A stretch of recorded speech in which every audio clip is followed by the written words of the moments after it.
All right, everybody, welcome back to another edition of the Lasting Learning Podcast. I am so glad you decided to join us this week because today we have another spectacular guest.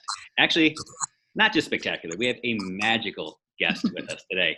We've got a woman who's joining us from the Pacific Northwest who just radiates energy that I can feel way over here in the cold, miserable Midwest. We've got a woman here who is truly changing lives for educators and for students, not just in her community, but worldwide. She's taken the stage, delivering some massive keynotes. She's written books that are inspiring people everywhere, me included. And I am super, super excited to welcome Tisha Richmond with us today. Tish, thanks for joining us. Oh, thank you so much for having me. I'm honored. And wow, what an introduction. Every single thing I said was true. So now you just have to deliver on it. Oh, no. That's awesome. There may be a couple people around the world who don't know you. So if you could just take a minute, introduce yourself to those couple of people, just so we can all be on the same playing field. Absolutely. Well, I am an educator of 23 years, mainly culinary arts, family and consumer science from Southern Oregon. Now I have taken a new role as a tech integration specialist. I've had that role going on 2 years, or I'm starting my second year in that role. And it just was my first book birthday for a book that I published through Dave Burgess Consulting called Make Learning Magical. And it's been just such an amazing journey that I've been on. And I just love getting to share my heart and my story and my passion for education. So good. So first of all, if you haven't picked up that book yet, go get it. It is so cool and just so real and practical. I want to talk about you for a second. Family consumer sciences. In the old days, people might have called it home ec. And you got to do that for how long? 20 years? 23. I've been in family and consumer science, yeah. So does this mean that you are an amazing cook and you just have an immaculately clean house?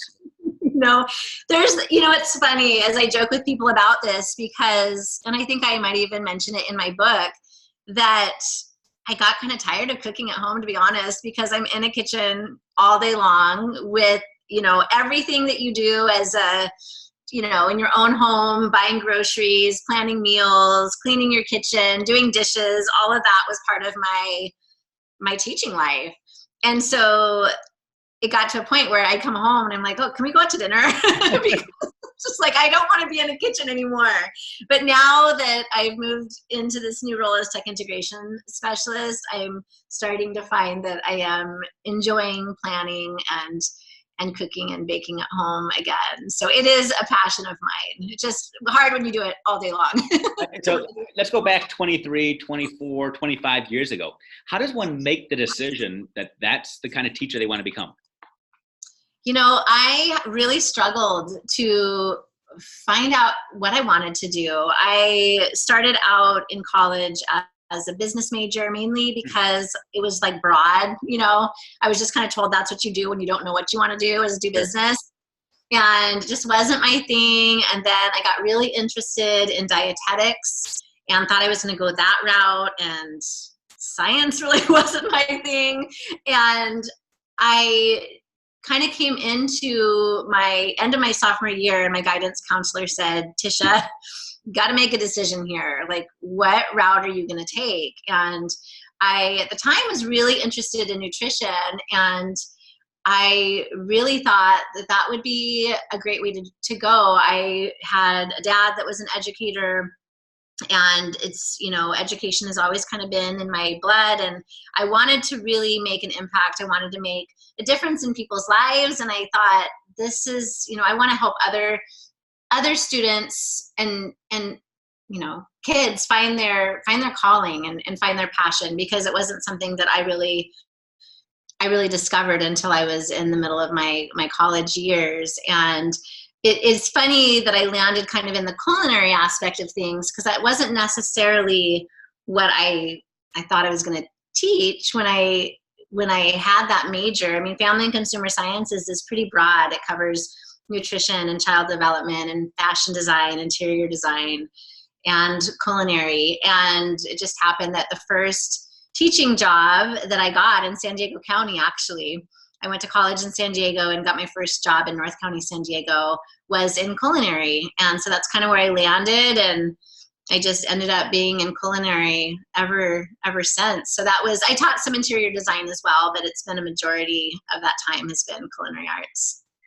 Do you think your time doing that helped you, in the last decade and a half, the word engagement has really come into vogue, but it's really something that you have really latched onto from the beginning of your career. I mean, if kids aren't engaged when they're cooking and engaged in the culinary arts, they're not going to have an amazing product. And you've got kids that by choice sign up to be in your class to do hands-on relevant learning. Do you think that has helped you branch out and explore and be innovative? Or do you think it's kind of forced you to continue doing things the way that you've always done things for 20 years? I don't know if that makes sense, that question, or. Yeah, well, really my story kind of began about 5 years ago. And I was actually at a place in my teaching career where I was pretty frustrated and burnout. And I talk about this in my book, that I was considering leaving education. But it was kind of one of those things where, like, I would come home, I tell my husband, I'd love to just be a barista, not, just something different. Like I want to make, the pretty foam on top of lattes. But I didn't really think that I could make a change because, you kind of get at that point in education where you're invested. Yeah. And so, but I was really kind of disenchanted. And that was the same year that all of the culinary teachers in our region decided to go in for a grant for iPads for the classroom. And there wasn't something that was happening in our district yet. No one had one-to-one devices at all. Mm-hmm. And so I was tentative. I was excited, kind of. I thought the idea was cool, but it was a little bit overwhelming to me because I wasn't at a great place in my journey anyway to want to try something new. And so when these iPads were brought into my classroom, I had a chance to go to this conference, and I learned about all of these amazing ideas in education that I didn't know existed. I went to the first EdTech conference of my career, which was iPadpalooza in Austin, Texas. And so that was kind of the catalyst that really sparked the joy back in me again, and really helped me connect to my why and why I went into education in the first place. And it really began this journey of leaping in and trying new things and really understanding what it meant to be a connected educator. Because up until that point, I was really living in a silo. I felt as like a family and consumer science teacher, no one really gets me. No one really gets what teaching's like for me because I hand my students chef's knives, and who's going to relate to that? But when I realized that I can get on Twitter and I can connect, it doesn't matter what your edu role is. You could be a kindergarten teacher, a principal, a counselor, a tech specialist, an instructional coach. You are bringing in ideas that can challenge and inspire me, and that I can take and I can bring them into my own world, and I can make my own magic. And so when I kind of started realizing that there was so much more than I had tapped into out there, it really invigorated me and brought that joy back into teaching and learning. And the more that I took leaps and I tried new things, or as my friend Tara would say, cannonball into things, the more that passion grew and the more excited I became about education. And that's when my classroom really started to transform, and those unforgettable experiences were starting to happen. And I mean, at that point in my educational career, I was pretty dialed in. I mean, that was 18 years into teaching. Right. So it wasn't that my classes were, horrible, but it just, I had kind of gotten, it was the status quo. Like my classes were just running like they'd always ran. I wasn't bringing in new and innovative ideas. And when I started to do that, when I really started to tap into, ways to really reach our 21st century learners and create amazing learning experiences and really help not only immerse students. I think my students have been engaged up to that point, and it is hands-on learning. My classes have always been hands-on learning, but they might have been engaged, but they weren't immersed necessarily, and they weren't necessarily empowered. And so when I started tapping into ways to create experiences where my students were not only immersed but they were empowered learners, and I could really see those C's being amplified, the creativity, the collaboration, the communication, the critical thinking, tapping into curiosity. When those things all came together, that's, when magical learning started to happen. There's like so much I want to say right now. Talking about immersing somebody, I was like just totally captivated by that answer. And my mind was just spinning 1,000 different directions. First of all, kudos to you for answering a crappy question so well. I did a horrible job framing that question, but you nailed the answer, so that's awesome. You mentioned Tara's book, Cannonball, and so I'm going to go there a little bit. This is not her episode, but you brought her in, so let's talk about that just for a second. The idea of cannonballing in when you've been doing something for so long it's a powerful message. And I'm saying this right now, I'm watching outside. My kids are outside jumping on a trampoline, going crazy. They ask me to come out there and play with them all the time. My answer is always, I'm too old to do that. I'm going to break a hip. I'm going to sprain my ankle. I'm just not as flexible as I used to be. But I'm relating that back to your answer as well. And so often in my own professional life, I act the same way about innovative practices in school. That, if I was in my first 5 or 10 years, I might try that. But I've been doing this for 21 years, 22 years, 25, whatever the case may be. And I'm closer to retirement than I am to the start of my career. I don't need to try something new. And you were, like you said, you were in the safe place. You had no reason to change anything. Right. You admitted you're in this subject area department where people aren't really questioning what you're doing. As long as kids are cooking stuff and still signing up for your classes, just do your thing. But yet, for some reason, you still took the chance. You just jumped on in, and now you're making this huge splash. What was it? I mean, yeah, it was getting iPads. That's cool. Yeah. But it had to have been more than getting a device. What was it that bubbled up inside of you that said, go for it? Well, I think, I feel like innovation is contagious. And when you start trying something new, it might be just that little leap, that little thing. When I went to that conference, I learned these new tech tools, and I learned about Twitter and what it meant to be a connected educator. And so I think it sparked curiosity in me. Like, this is interesting. Like, I want to learn more. And so I just ventured out and I signed up for Twitter, and I started lurking, and then I tried this new digital tool in my classroom, and then it may not have been perfect, and there are definitely times where I brought those iPads into my classroom and I'm like, I want to just huck these out the window. Like, I am so frustrated right now. Right. But when I think what really got me was when I started doing these things and I noticed a difference in how my students were responding in the classroom, and that the learning became more relevant and meaningful. And again, my students were more immersed and empowered. It's like, how can you not want to continue that? Like, you see those little shifts happening. And so then you're like, oh my goodness, like, I'm noticing a difference. And I want to bring, like, my why is I want to bring the most amazing education to my students as possible. Like, how can I not? If I know that my students are responding to this little shift that I made, then give me more. Like, I want to keep bringing more to continue to create that magical learning experience for my students. And same thing happened with Twitter. I started lurking and I started seeing ideas and I started taking those and I'm like, maybe I'll try this. And I tried it and maybe I had to tweak it. Maybe it didn't work perfectly, but I saw like, it was something that was working and I was making it my own. And so then I would get another idea. And then pretty soon I'm like, maybe I can share my own ideas. Maybe somebody that will help somebody. Everybody's been helping me. Like, I want to give back. And so then I started sharing out things I was doing. And then people were responding and I found it did resonate with some people. And so then it's just like give and take. And it's really, I guess all I can think of is the word contagious. Like, you just can't get enough. Like, you just continue. It fuels you.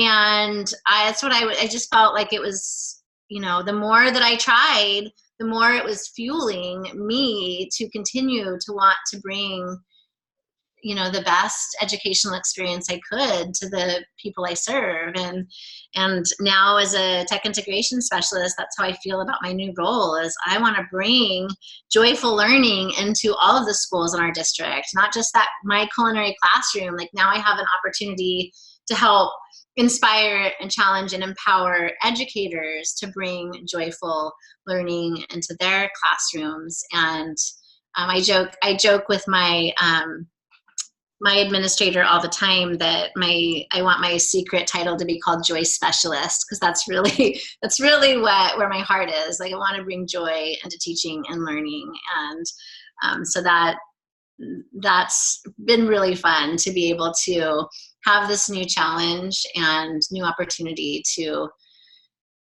help empower educators now. It's so cool. And first of all, I want to create a new title for myself too. I hate my title. I just want to be called the teacher cheerleader. So you and I will just get our own titles. We'll just do our own thing and whatever. Yeah. Let the suits say what they want to say. Yeah. But you talk about it being contagious, and I could not agree more. Like, I feel it today. It's contagious already. I mean, you exude this passion to just go for it. I mean, if you were to look back 5 years ago, think about where you were 5 years ago, a culinary arts teacher, doing your thing, feeling kind of burnt out, to where you are today. I mean, that leap is monumental. You are now I mean, you just celebrated your 1-year anniversary of your book. And it's a book that you wrote and published with, I'll call it The Empire. The Dave Burgess Consulting Group is huge, and you're one of the bigwigs there. You're about to go present a keynote at a conference. You're all over the place on Twitter, just spreading love and ideas. And even your day-to-day job role has changed. From someone that was just dabbling in Twitter, you're now a tech integration specialist. I mean, how crazy is that? It's absolutely crazy. And it actually makes me tear up, like, to think about it. Just the journey that I've been on. And I think about, too, all of the amazing people that have come into my life that have really been my cheerleader and have helped inspire and encourage and challenge me. And I'm just so grateful, because if it wasn't for so many people that have come alongside of me and cheered me on as I've gone on this journey, these opportunities wouldn't have existed. And if it wasn't for being connected, there's absolutely no way that I would have had a book. I would have probably been speaking. And so I think what happens is, not only when you innovate is it contagious, but you continue to, I think, build confidence. And each leap is just like a stepping stone, right? Like, I signed up for Twitter, and then I lurked on Twitter, and then I tweeted something out, and then I finally joined a Twitter chat. And then it's just like, you take these little tiny steps, and pretty soon I'm like, wait a minute, I have a book? Like, how did that happen? So it's absolutely surreal and wild. And I just feel so much gratitude to so many people, and to be able to just share my story and to share my passion and to help inspire other educators. There's no words for it. And when I have an educator tell me, I was ready to leave education too, and what you said resonated, it's just like, wow, like, that is huge. Like, to me, that even if writing my book helped inspire or change the direction of one educator's path, like, that's so worth it. It's true, because that impacts destinies. I mean, we all sign up as teachers because we want to help change the lives of kids. We get right. That's what we all did. But you're now at the place where it's not just about changing the lives of kids. You're changing the lives of adults, people that are in their careers, that have been in their careers for 15 or 20 years, who have been trained. They're experts in their craft, that are starting to feel that same pressure that you felt. And I'll argue you are doing an amazing job of connecting with those people, that the people that we need to in the game, because they're the ones that are out there doing the magic. And I think it's so impressive that you are so willing to tell your story, because your willingness to tell your story helps create somebody else's story. And it's happening every single day. It really is. I mean, I remember when I got your book in the mail, probably 10 months ago, 11 months ago, and I was hooked. It was one of those books that you can read in a weekend and it sticks with you. You remember the stories, and that's what's so powerful about you and your writing, is that it's authentic and it's real. I mean, it's about making learning magical, but the magic is in the stories of you as the person. And I think you're doing an amazing job of just being real to who you are and maintaining this humility that resonates. So I just wanted to compliment you on that. You're killing it. And you need to just relish in the moment a little bit, and then keep killing it. Enjoy it, because you're doing an amazing job at life right now. Oh, it means so much to me, really. I so appreciate that, and thank you for reading my book. I'm so honored and humbled. You know what's funny is that it was about the same time that this whole journey started, about 5 years ago. I was absolutely terrified of flying, and I was absolutely terrified of public speaking beyond the wow. Absolutely 100%. And so much so that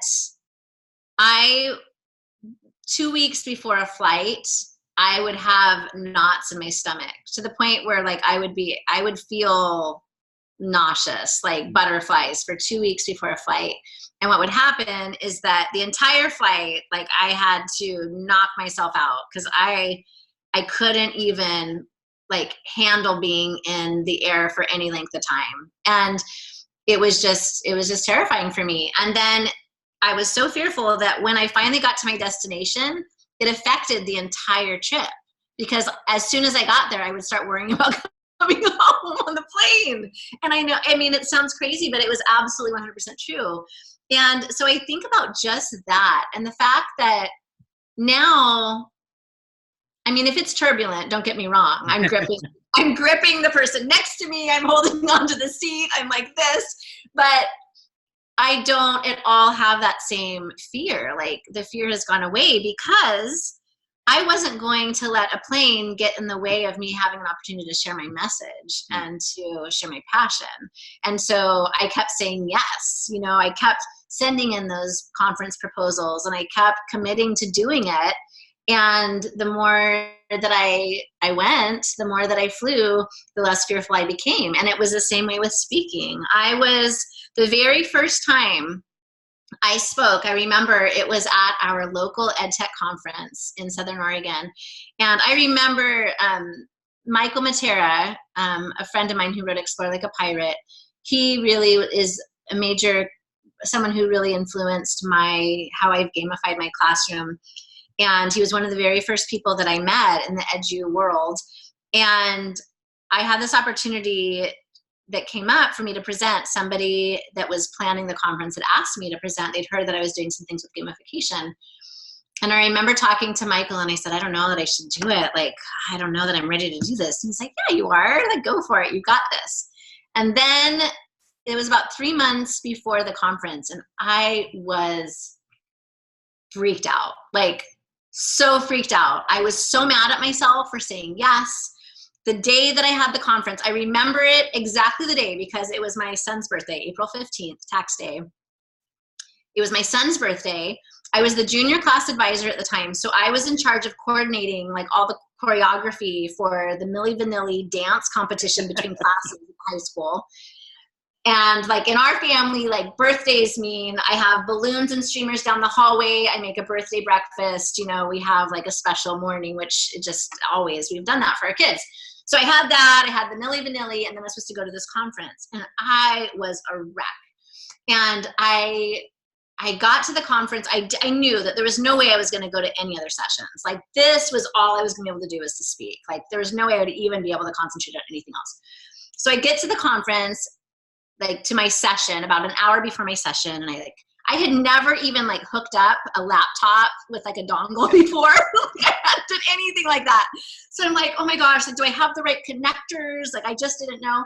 So I found out where my room was, and I kind of peeked in. And I'm like, okay, good. There's no one. There's only like 3 people in the session before me. I'm sure that it's only going to be people that I know. It's going to be okay. I started to calm myself down, and the session was about to start. Well, I hadn't really thought about the fact that the keynote for that morning was somebody, I don't even know who it was now, but it was somebody who spoke on gamification.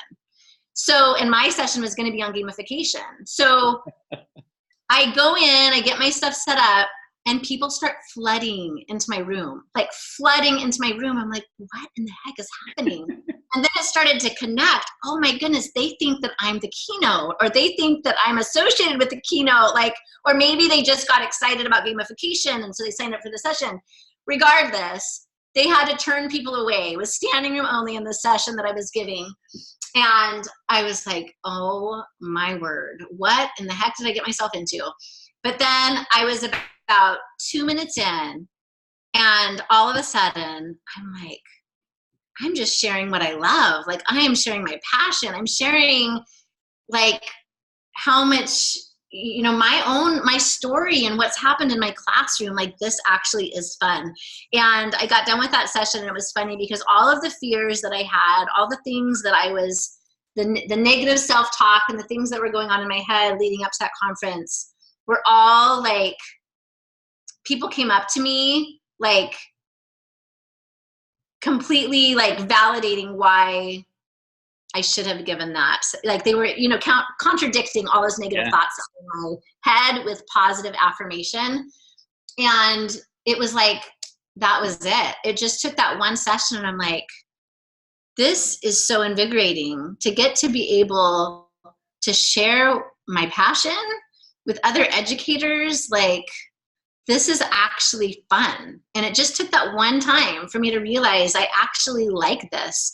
And so all of that to say, it's so crazy to think back that the 2 of my very biggest fears 5 years ago, public speaking and flying, would be something now, not only that I overcome that fear, but now it's like a normal part of my life. You know, I'm on a plane usually on average once a month to go to different places. And, you know, it just goes to show, like, sometimes we just have to jump out there, and things that we would have never ever dreamed we would even want to do, all of a sudden become something that, you know, we love to do. So good. I want to clarify a little bit more. Do you feel like you have found a new passion, or is this something that you always had that you just had to have pulled out of you somehow? And I don't even know what what is really. What is that passion that's brewing? Is it just helping people? Is it inspiring people? Is it gamification? Is it? I mean, what is that thing? I think the thing for me is I want every single kid to have magical learning experiences. I want them to be so excited about learning that they never want to stop learning, that they leave our schools and they just want to continue learning for a lifetime. And I have 2 kids of my own that are so completely different learners, 100% different learners. And I think about my own 2 kids, and I want my, I don't, without saying, you know, too much about either of my kids, because I don't want to get too personal, but not each of them have had different learning experiences and different experiences in education. And I want every single kid to have an absolutely amazing education. And I want to be able to help other educators to be able to reach all of our kids, to create experiences where not just a certain percentage of kids are immersed and empowered, but all of the kids are immersed and empowered. And all of the kids leaving education have this desire to continue learning, and they not only have a desire to continue learning, but they have this belief in themselves that they can learn. Because I think sometimes kids leave our systems and they think, I'm not smart. Like, I didn't excel in this educational setting. And so what do I have to offer the world? Like, I'm not smart, whatever that means, you know? And I want every kid to be able to feel like they have something to offer and to give, and they are smart, that they can tap into the things that they love and their passions, and they can figure out where their place is in this world, and be able to go chase their dreams. Yeah. And it makes me sad that not all kids leave school feeling like they have something to offer this world, and don't have dreams to chase. Yeah. I've said it before, you can't reach every kid if you're not reaching each kid. And I think that's kind of what you just described with your own kids. They Right. have such different needs and they've had such different experiences, but you want each of them to reach their full potential and to have their passions tapped into. And I think that you take it to that whole other level. The fact that you have now embraced the idea that you're trying to give that same expectation to adult learners. You want every adult learner to tap into their potential and their passion as well. Because again, I look back just 5 years, this journey, to go from somebody who was safe, but also burnt out and feeling the monotony of all the hoops and the bureaucracy and all that, to a place now where, yep, you went out and presented at a conference, got lots of validation, and some people could relate to that. Okay, I went and presented, people liked me, so I wanted to keep doing it again. It fuels your fire. But you also wrote a book because you felt like you had value that you could add to other people. And now that book is creating more leverage and more opportunities. And you're seeing these opportunities. There are adults out there that are hungry for this empowerment as well. Those adults want to feel empowered to go do this in their classrooms. And that's something that I think we oftentimes overlook. We often talk about reaching the kids, and everything we're going to do is for the students. And we leave that layer of the teachers out. And I think you've tapped into that. And I think that's why your message is resonating, because it's your story. You're using your story as that example. Yeah. Can I ask about the book? What gave you the confidence to say, I'm going to take this and put it in writing and then share it with the world? Because it's one thing to present at a conference, but then to put it in print, and there's no one doing it once it's in print. I mean, it's out there. Yeah. So it's such a vulnerable place to be. But I think what really helped me was the blog writing. Yeah. I think now I'm forgetting what year it was. I think it was 2015 or 16. I remember it was December, and I was in a Voxer group, and one of my friends, Brent Catlett, who's an amazing educator, we challenged each other. We were both in this Voxer group to start blog writing, and he had a podcast, and he had someone on that just said, don't get so caught up on what that your writing's perfect or, super articulate. Like, this is a place for you to reflect on your own learning, and just don't stress about having it perfect, just share it. And that really resonated with me, because up to that point, like, I thought, oh gosh, I can't blog write. Like, I'm not that great of a writer. Like, what if what I have to say doesn't resonate with people? It didn't matter. Like, it's a journey of my own reflecting on learning. And if it resonates with one person, awesome. No one, that's okay. Like, at least I was able to reflect. And so I started doing that. I started blog writing that winter. And I think that I think was over the holiday break. I think I posted like 3 blog posts. And it was funny because when I started, I remember I would publish it, but I wouldn't tweet it out. I would just publish it. And then I would share it in the Voxer group. Like, here it is. Like, is it okay? Like, I was so scared. And then they would give me feedback, and they were always like super encouraging. And then as soon as like I had them read it, and then I would maybe tweet it out, and then sometimes I wouldn't at all because I was too scared. And then pretty soon I started realizing that process of blog writing was just really therapeutic for me. Right. Like, I enjoyed it. Like, I craved it. I wanted to be able to write and to reflect that way. And I don't think I ever realized up to that point that I enjoyed writing. Like, it was never like something that I'm like, oh, I love writing. It just wasn't, because I wasn't a very strong student, to be honest. All the way through high school, college, I wasn't super strong student, and I was one of those kids that didn't think I was very smart, and I left high school not really thinking that I had anything to give, and so I hadn't really tapped into my passion. And so it was not until I started blog writing that I realized this is actually something that I love. And I'm so glad that I captured so much of my learning in blogs, because you know how it is. It's like you do something in your class or you in whatever edu role you have, and you think you're going to remember it. And now I read back at some of my blogs and I'm like, oh my gosh, I totally forgot that I did that. Or you don't necessarily, maybe you remembered you did it, but you don't connect to the emotions or the details of that experience. And so now it's like, I feel like I have all of these things now documented from the blogs that I've written. But that really gave me confidence to, in fact, I have some of the blog posts that I've written, I've captured in some way in my book. And so it didn't quite seem as scary because I was already sharing my thoughts with the world in the Twitter sphere. And so granted, it feels different when it's on pages and, it's forever in print. There is something different about that. And it is scary. Like, I'm not going to lie. Like, there are days where I'm like, oh my gosh, like, it's like my writing is out there, and it's like I'm super overwhelmed by it. And then there's some days where I'm just like, wow, like I'm so grateful. And, it's just like roller coaster of emotions when I think you go through the writing process and publishing process. And I don't know that that ever totally goes away.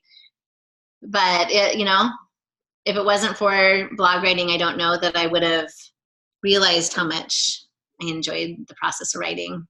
It really is cool the idea of having that finished book, because you don't have people coming up to you asking for a signature on your tweet or asking you to sign your blog post.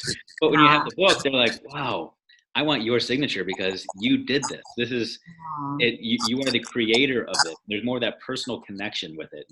And that's really cool. Something else that I picked up on, and this has been a theme over and over and over again. It's interesting that you talk about the fact that you were fearful of flying and fearful of public speaking, because you strike me as somebody that's just extremely brave. People throw a challenge out to you and you say, I'm going to take it. Is it because you do have this internal bravery and there's this internal risk taker, or is it because you surround yourself with these people that are both encouraging and they're a safety net? They push you and challenge you and they say, I'll hold you when you fall. How did that happen? How do you? Yeah, I think it's a combination. I know I would not say naturally I'm super brave at all. And prior to 5 years ago, I would not have really considered myself someone who was a risk taker or like jumped out there. And I think part of it is just that each leap that you take, like, you just keep getting a little bit bolder and you become a little less fearful, I think, in anything that you do. I think that's part of it, but absolutely 100%, I think it is being surrounded by people who are inspiring and challenging you and encouraging you, and I have an incredible network of friends. Sometimes I'm like, what in the heck? Like, how do I have such cool friends that are doing such amazing things?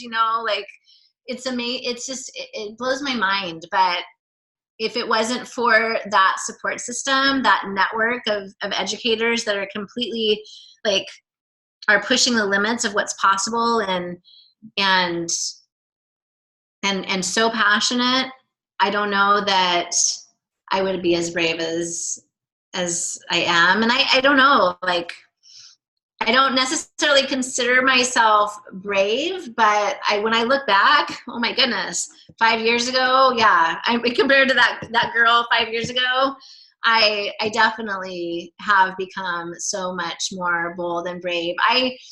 For instance, I just started a podcast, my own, like, Make Learning Magical podcast, about a month ago. And that's a total example of, I have no idea what I'm doing. Like total 100% rookie podcaster. And I had met with my friend Adam Welcome. He was actually in our area for a school district, and so I met him for coffee. And he brought up, just start a podcast. And I'm like, he told me like maybe try Anchor. It's just jump out there and do it. And so I'm like, maybe I will. And so my husband and I were driving up to Portland. It was a 5-hour drive, and I like downloaded the Anchor app, and I'm like, hey Russ, you want to start a podcast? we just talked, like we just had a podcast episode driving in the car to Portland. Like you hear trucks like zooming past us, totally bad, like, audio quality. But I'm like, you know what? Let's just try it. Let's do it. And so progressively, I think they're going to continue to get better. Like the first ones were pretty rough, and then like I had my first guest a couple weeks ago. Now I've had 3 interviews, and each one I think slowly gets better and better. But you know what? If I wouldn't have decided in the car on the way to Portland, like let's just go for it and let's do this, maybe I wouldn't have done it. But then again, there's that support system of my friend Adam saying, hey, like jump out there and try it. And so I've got 4 kids of my own, and my oldest is 13. And you're speaking of it in a positive way, but I'm thinking about with my 13-year-old, I'm always warning him about opening the gateway. You don't want to dip your toe in the water, and because you always go one step further, one step further, one step further. We're talking about drugs and gateway drugs, or alcohol, or profanity, or whatever the case is. You open up that door and it leads to 1,000 other things that you look back and say, how did I get to where I am?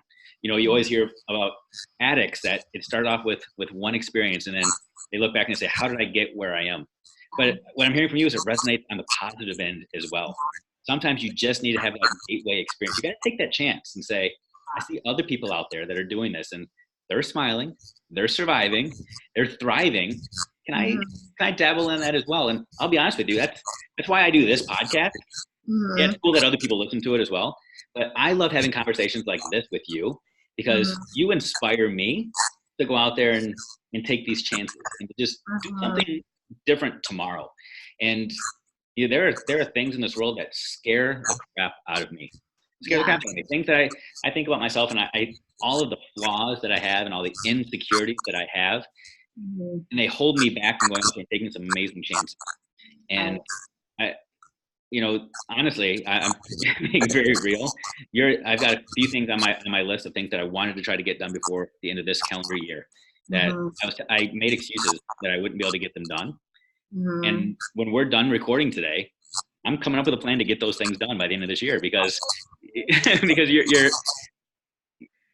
your positivity, it radiates, and it's so encouraging. And I hope that other people that are hearing this go out there and do the same thing. Just identify something small. If you have a dream to write a book, write a blog. You have a dream to go speak at a national conference, speak at a staff meeting. I mean, take that first small step, and then the gateway will open up. You'll start to feel validated and encouraged, and you'll say, that wasn't so bad. Or I know the pathway now, and you just keep going and going and going. So I appreciate that advice from you on a personal note. Oh, well, thank you. Yeah, go get it. Go get it done. It's awesome. Wow. So Tisha, on that, I mean, we covered a lot of ground today. We talked about making learning magical. We talked about empowering learners. We talked about opening up and hearing more student voice and adult voice and inspiring the passions, taking that leap of faith. I mean, we covered a lot of ground. There's a lot. But there's got to be one more thing. So picture yourself on the stage. You've got all these people listening to you.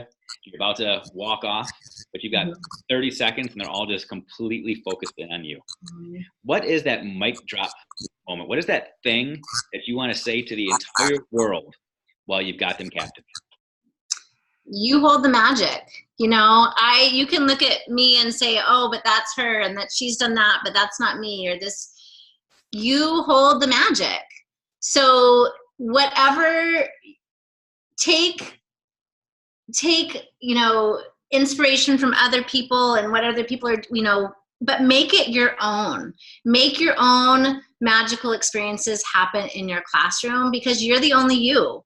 You're not, what I do in my classroom is not going to be the exact same thing that's going to work in your classroom. And so find your own magic that you can bring and own it, because everybody has something amazing to offer, and it's going to look slightly different for every single person. And so don't tap into whatever that is, whatever that magic is inside of you, tap into it and just go for it, because you deserve it. Your kids, the people that you serve, deserve to see to see it. So good. So good. That's it. That's where it is. You control the magic. You are that magic wand. Go out there and do something big, because you deserve it. The adults around you are maybe looking at you to lead the way, and ultimately the kids in front of you deserve that experience. Well said. Awesome. absolutely. You were just absolutely incredible. Thank you so much for taking time out of your busy schedule to do this. I know you're living a crazy life right now, so giving up time to talk to me and educate so many others, it speaks a lot to who you are. So thank you. Oh my goodness. I am absolutely 100% honored to have the opportunity to be on your podcast and get to chat with you. It's been a complete pleasure. So happy to chat with you anytime. All right. Well, we'll do it again for sure. Thank you so much. Awesome. You're so welcome.